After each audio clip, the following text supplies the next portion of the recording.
Think and Grow Rich. Chapter 1st. The man who thought his way into partnership with Alva Edison.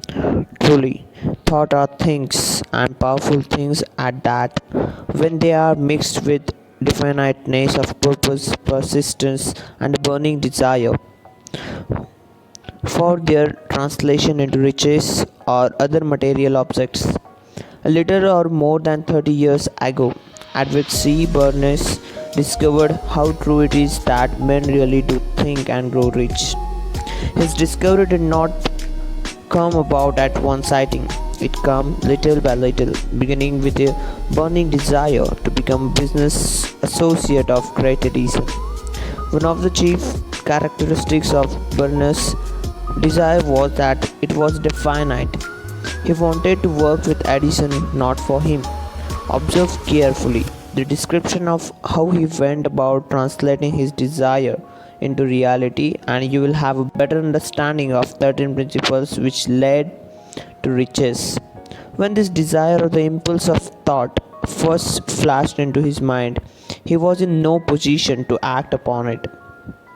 Two difficulties stood in his way. He did not know Mr. Edison, and he did not have enough money to pay his railroad fare to Orange, New Jersey. These difficulties were sufficient to have discouraged the majority of the men from making an attempt to carry out the desire. But his was no ordinary desire. He was so determined to find a way to carry out his desire that he finally decided to travel by blind baggage rather than be defeated. To the uninitiated, this means that he went to East Orange on freight train. He presented himself at Mr. Edison's laboratory and announced he had come to go into business with inventor. In speaking of the first meeting between the Bernays and Edison, years later, Mr. Edison said, "He stood there before me looking like an ordinary tramp, but there was something in the expression of his face which conveyed the impression that he was determined to get what he had come after. I had learnt from years of experience with men that when man really desires a thing so deeply that he is willing to stake his entire future on a single turn of the wheel in order to get it, he is sure to win. I gave him the opportunity he asked for, because I saw he had made up his mind to stand by until he succeeded. Subsequent events proved that no mistake was made. Just what young Bernays said to Mr. Edison on that occasion was far less important than that which he thought. Edison himself said so. It could not have been the young man's appearance which got him his start in the Edison's office, for that was definitely against him. It was what he thought that counted.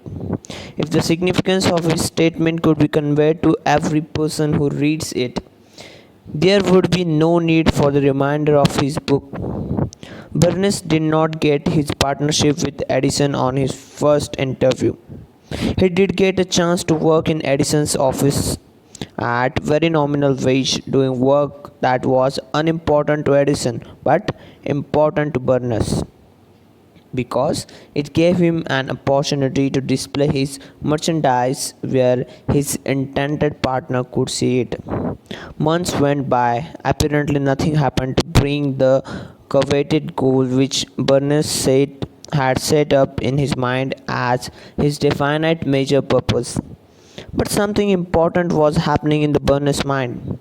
He was constantly intensifying his desire to become a business associate of Edison. Psychologists have correctly said that when one is truly ready for a thing, it puts in its appearance. Bernays was ready for a business association with Edison. Moreover, he was determined to remain ready until he got that which he was seeking. He did not say to himself, "Oh well, what's the use? I guess I'll change my mind and try for a salesman job. But he did say, I came here to go into business with Edison. I'll I shall accomplish this end if it takes remainder of my life. He meant it. What a different story men would have to tell if only they would adopt a definite purpose and stand by the purpose until it had time to become an all consuming obsession. Maybe young Burness did not know it at that time, but his bulldog determination, his persistence in standing back of the single desire, was destined to mow down all opposition and bring him the opportunity he was seeking. When the opportunity came, it appeared in different form and from a different direction than Burness had expected. That is one of the tricks of opportunity. It has the habit of slipping in by the back door, and often it comes disguised in the form of misfortune or temporary defeat. Perhaps this is why so many fail to recognize opportunity. Mr. Edison had just perfected a new office device known at that time as the Edison dictating machine, now the Ediphone. His salesmen were not enthusiastic over the machine. They did not believe it could be sold without a great effort. Burness saw his opportunity. It had crawled in quietly, hidden in queer looking machine which interested no one but Burness and the inventor. Burness knew he could sell the Edison's dictating machine. He suggested this to Edison and promptly got his chance. He did sell the machine. In fact, he sold it so successfully that Edison gave him a contract to distribute and market it all over the nation. Out of that business association grew the slogan, made by Edison and installed by Burness. The business alliance has been in operation for more than 30 years. Out of it, Burness has made himself rich in money. But he has done something infinitely greater. He has proved that one really may think and grow rich. How much actual cash that original desire of the Burness has been worth to him, I have no way of knowing. Perhaps it has brought him $2 or $3 million, but the amount, whatever it is, becomes insignificant when compared with the greater assets he acquired in the form of definite knowledge that an intangible impulse of thought can be transmuted into its physical counterparts by application of known principles. Burness literally thought himself into partnership with the great Edison. He thought himself into a fortune. He had nothing to start with except the capacity to know what he wanted and the determination to stand by the desire until he realized it. He had no money to begin with. He had but little education. He had no influence, but he did give initiative, faith, and the will to win. With these intangible forces, he made himself number one man with the greatest inventor who ever lived. Now, let us look at different situation and study a man who had plenty of tangible evidence of riches but lost it because he stopped 3 feet short of the goal he was seeking. 3 feet from gold. One of the most common causes of failure is habit of quitting when one is overtaken by the temporary defeat. Every person is guilty of the mistake at one time or another. An uncle of R.U. Darby was caught by the gold fever in the gold rush days and went west to dig and grow rich. He had never heard that more gold has been mined from the brains of the men than has ever been taken from the earth. He staked a claim and went to work with pick and shovel. The going was hard, but his lust for the gold was definite. After the weeks of labor, he was rewarded by the discovery of the shining ore. He needed machinery to bring the ore to the surface. Quietly, he covered up the mine, retraced his footsteps to his home in Williamsburg, Maryland, told his relatives and few neighbors of the strike. They got together money for the needed machinery and it shipped. The uncle and Darby went back to work the mine. The first car of the ore was mined and shipped to the smelter. The returns proved that he had one of the richest mines in Colorado. A few more for new cars that ore would clear the depths. Then would come the big killing in profits. Down went the drills. Up went the hopes of Darby and Uncle. Then something happened. The vein of the gold ore disappeared. They had come to the end of the rainbow and pot of the gold was no longer there. They drilled on, desperately trying to pick up the vein again. All to no avail, finally they decided to quit. They sold the machinery to junk man for a few $100 and took the train back home. Some junk men are dumb, but not this one. He called in mining engineer to look at the same and do little calculating. The engineer advised that the project had failed because the owner were not familiar with the fault lines. His calculations showed that the vein would be found just 3 feet from where the Derbys had stopped drilling. That is exactly where it was found. The junk man took millions of dollars in ore from the mines because he knew enough to seek expert counsel before giving up. Most of the money which went into machinery was procured through the efforts of R.U. Darby, who was then very young man. The money came from his relatives and neighbors because of their faith in him. He paid back every dollar of it, although he was eager in doing so. Long afterward, Mr. Darby recouped his lost money many times over. When he made the discovery that desire can be transmuted into gold. The discovery came after he went into the business of selling life insurance, remembering that he lost a huge fortune because he stopped 3 feet from the gold. Darby profited by the experience in his chosen work by the simple method of saying to himself, I stopped 3 feet from the gold, but I will never stop because men say no when I ask them to buy insurance. Darby is one of the small group of fewer than 50 men who sell more than $1 million in life insurance annually. He owns his stickability to the lesson he learned from his quietability in the gold mining business. Before the success comes in any man's life, he is sure to meet with much temporary defeat and perhaps some failure. When defeat overtakes the man, the easiest and the most logical thing to do is to quit. That is exactly what the majority of the men do. More than 500 of the most successful men in this country has ever known told the author their greatest success come just one step beyond the point at which defeat had overtaken them. Failure is trickster with a keen sense of irony and cunning.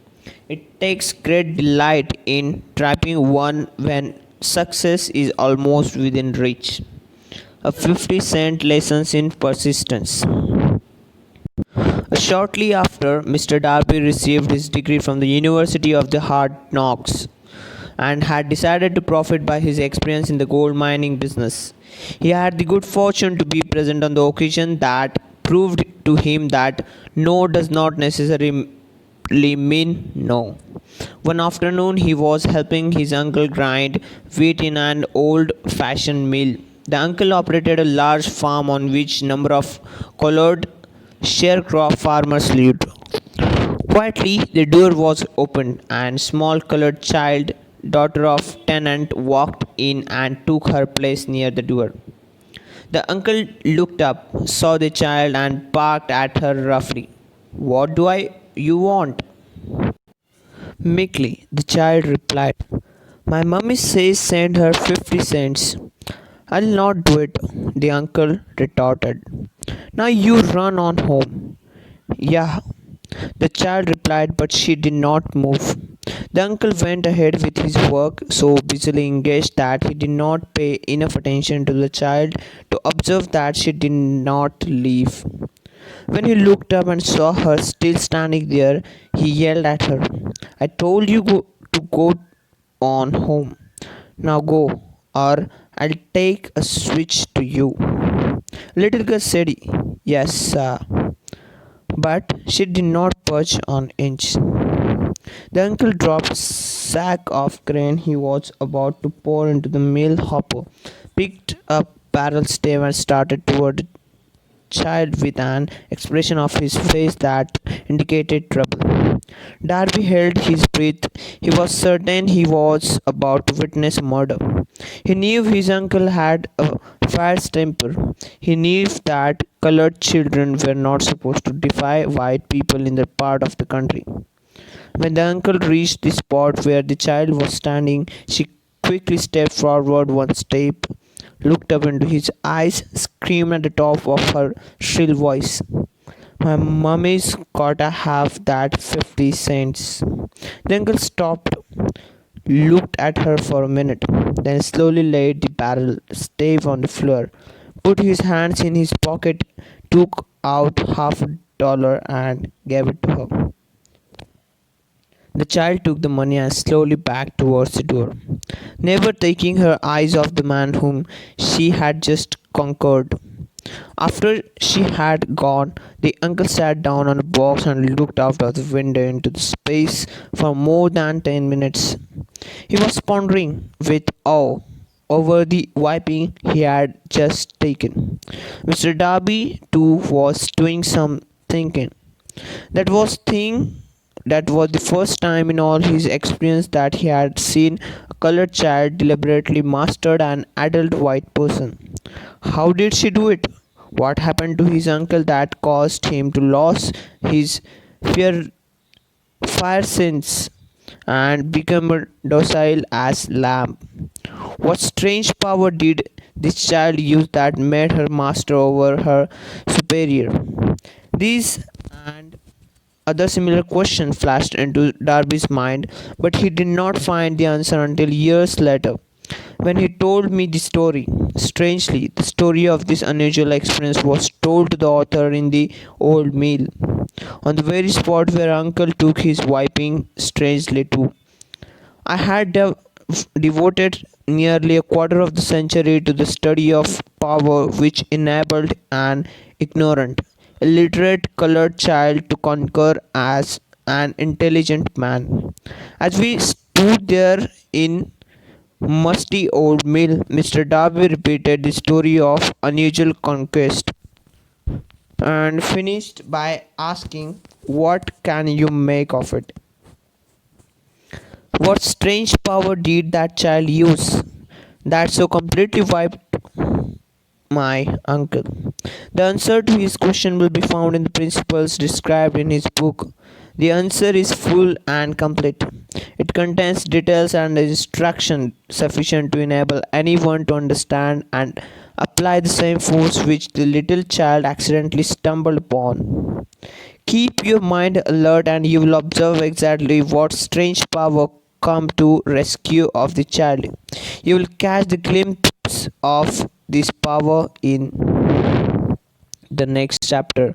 Somewhere in the book you will find an idea that will quicken your receptive powers and place at your command for your own benefit. This same irresistible power. Awareness of this power may come to you in the first chapter or it may flash into mind in some subsequent chapter. It may come in this form of single idea or it may come in the nature of plan or a purpose. Again, it may cause you to go back into your past experience of failure or defeat.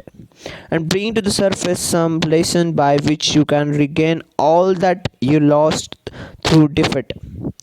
After I had described to Mr. Darby the power unwittingly used by the little colored child, he quickly retraced his 30 years of experience as a life insurance salesman and frankly acknowledged that his success in that field was due, in no small degree, to the lesson he had learned from the child. Mr. Darby pointed out, every time a prospect tried to bow me out without buying, I saw that child standing there in the old mill, her big eyes glaring in defiance, and I said to myself, I have got to make this sale. The better portion of all sales I have made were made after the people had said no. He recalled too his mistake in having stopped only 3 feet from the gold, but he said that experience was blessing in disguise. He thought it taught me to keep on going and going, no matter how hard the going may be. A lesson I needed to learn before I could succeed in anything. This story of Mr. Darby and his uncle, the colored child and the gold mine, doubtless will be read by hundreds of the men who make their living by selling life insurance. And to all of these, the author wishes to offer the suggestion that Darby owes to these two experiences his ability to sell more than $1 million of life insurance every year. Life is strange and often imponderable. Both the success and the failure have their post in simple experiences. Mr. Darby's experiences were commonplace and simple enough, yet they held the answer to his destiny in life. Therefore, they were as important to himself as life itself. He profited by these two dramatic experiences because he analyzed them and found that the lesson they taught. But what of the man who has neither the time nor the inclination to study failure in search of the knowledge that may lead to success? Where and how is he to learn art of converting defeat into stepping stones to opportunity? In the answer to this question, this book was written. The answer called Description of 13 Principles. But remember, as you read, the answer you may be seeking to the question which have caused you to ponder over the strangeness of life may be found in your own mind.